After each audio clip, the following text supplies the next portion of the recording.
Mheshimiwa Rais ako na mpango ya kujenga dams zaidi ya 50 katika Kenya mzima.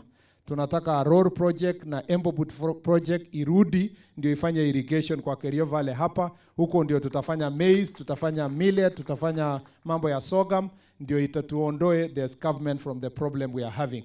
And I will be, in the next year, we will start a program for rehabilitation of that area, kuelekea mpaka huko sehemu ya mwisho, mpaka West Pokot, mpaka huko Keyo South, ndio tuweze tukachunga sehemu hiyo. Your Excellency, na washukuru hao watu. Tulikuwa tuna mpango ya kuja kuwashukuru kwa sababu wametoa bunduki yote kwa sehemu hii, na wakora wote waliokoka na wakakaribishwa kwa kanisa. Saa hii wanafanyiwa, wako kwa Sunday school na wako kwa ile ya kitivio na wako mambo mengine. Wameanzia ground huko kutoka Sunday school. Pigeni hawa makofi. Sasa yenye imebaki tunataka kuja kufanya empowerment. Ile the mother of all empowerment.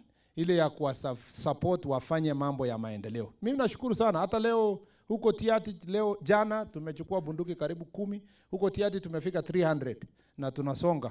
Huko Pokot Central namna hiyo. Na hii dunia yote itakuja kuwa sawa.